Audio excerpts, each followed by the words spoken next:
بسم اللہ الرحمن الرحیم نحمدہ ونصلی علی رسولہ الکریم اما بعد اعوذ باللہ من الشیطان الرجیم بسم اللہ الرحمن الرحیم 1962 سے لے کر آج تک میری مراد کے اس مدرسہ کے قائم ہونے سے لے کر آج تک ہزاروں طلبہ و طالبات اس مدرسہ سے فارغ التحصیل ہو چکے ہیں، ناظرہ اور حفظ قرآن کی تعلیم حاصل کر چکے ہیں۔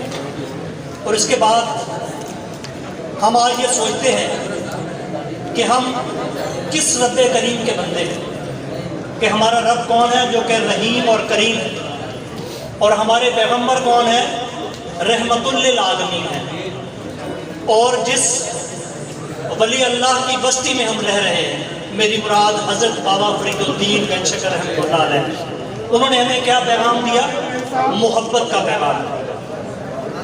تو اس پیغام کو مد نظر رکھتے ہوئے آج مجھے خوشی بھی ہوئی کہ ابھی تک سٹیج سے فرقہ واریت کے حوالے سے کوئی بات نہیں ہوئی، ورنہ ایسے مدارس میں اور ایسی محافل کے اندر عام طور پر کسی ایک فرقے کو پروموٹ کرنے کی کوشش کی جاتی ہے۔ میں اکثر کہا کرتا ہوں کہ جو غیر مسلم ہیں، جو ہندو ہیں، یہودی ہیں، سکھ یا عیسائی ہیں، وہ ہمارے لیے زیادہ بہتر ہیں۔ میں ہمیشہ ان کا مشکور رہتا ہوں کہ وہ ایسے ایک گروپ کا ہے کہ جو ہمیں مسلمان سمجھتا ہے، ورنہ تو ہم دیوبندی، شیعہ، اہل حدیث، اہل سنت، بریلوی اور دیوبندی ایک دوسرے کو کافر کہتے ہیں۔ میں اکثر پوچھتا ہوں کہ کوئی ایسا سنی بتائیں کہ جو سنت پہ عمل نہ کرتا ہو، اور سنت ہم تک کیسے پہنچی ہے؟ احادیث کے ذریعے۔ یعنی کہ ہم سنی تب ہیں اگر ہم اہل حدیث ہیں، اور اگر کوئی کہے کہ میں سنی نہیں ہوں، اہل حدیث ہوں، تو پھر مجھے یہ بتائے کہ حدیث میں حضور صلی اللہ علیہ وسلم کی سنت کے علاوہ آتا کیا ہے؟ تو یہ میرا پیغام خاص طور پہ علماء کرام کے لیے اور ہم سب کے لیے کہ ہم نے فرقہ واریت کو ختم کر کے آپس میں پیار، محبت اور سلوک کو قائم رکھنا ہے۔ ہمارے درمیان ایک ہستی موجود ہے، پاکستان سوشل ایسوسی ایشن، اکثر لوگوں نے یہ نام سنا ہوگا۔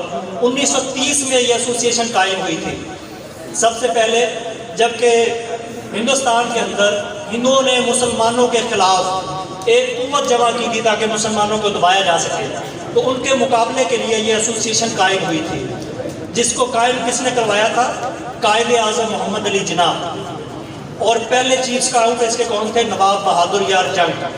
اور پھر قیام پاکستان کے بعد یہ پاکستان اسکاؤٹ ایسوسی ایشن کے نام سے منسوب ہوئی، اور انہوں نے اسکاؤٹنگ کا جتنا بھی نظام ہے وہ انہوں نے چلایا۔ اور پھر کشمیر کے اندر پہلا مجاہد جسے نشان حیدر ملا، نائک سیف علی جنجوعہ، وہ اسی تنظیم کا اسکاؤٹ تھا۔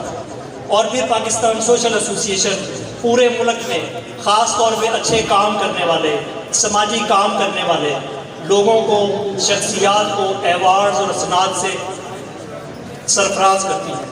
تو آج جتنے بھی طالب علم جن کو اسناد ملی، جن کو عمامے پہنائے گئے، ان کے جو اساتذہ کرام ہیں، ان کے لیے اس تنظیم کی جانب سے حکیم لطف اللہ صاحب مرکزی سیکرٹری جنرل ہمارے درمیان موجود ہیں، وہ گولڈ میڈل کا ایوارڈ کو دیں گے۔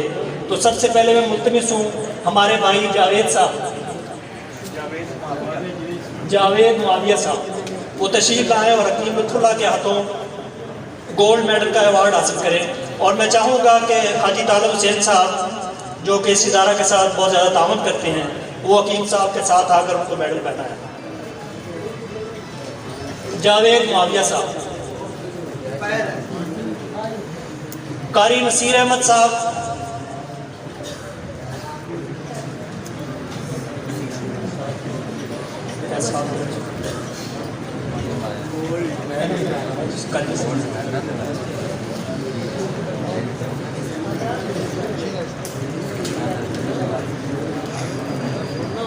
قاری نصیر احمد صاحب کو حکیم لطف اللہ گولڈ میڈل پہنا رہے ہیں، اور ان کے ساتھ حاجی طالب حسین صاحب موجود ہیں۔ حافظ جاوید معاویہ صاحب تشریف لے آئے۔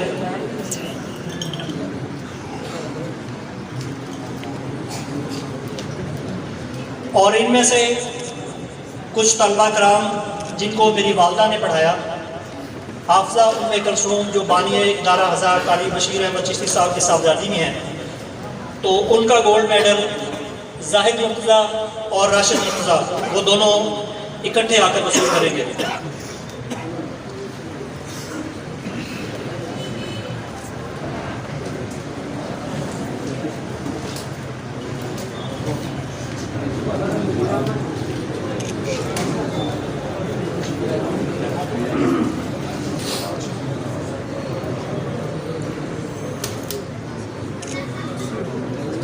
یہ آپ دونوں کے لیے، والدہ محترمہ کے لیے۔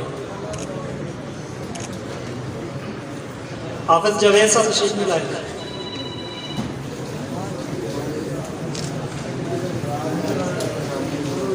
ان کا میڈل آپ راشد صاحب کو پہنا دیں یا مالک ان کو دے دیں۔ اور ساتھ میں علی مجتبیٰ صاحب تشریف رکھتے ہیں، وہ ہمارے ساتھ تشریف لائیں گے۔ علی مجتبیٰ صاحب، علی مجتبیٰ ادھر چلا گیا۔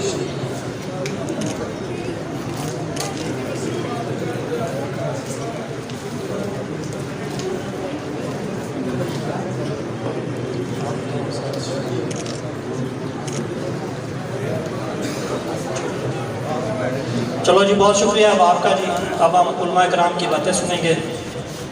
جی ویورز، اگر آپ نے ابھی تک ہمارا چینل سبسکرائب نہیں کیا تو سبسکرائب کیجیے اور ساتھ میں دیے گئے گھنٹی کے بٹن کو ضرور دبائیے تاکہ اپڈیٹس آپ کو باقاعدگی سے ملتی رہیں۔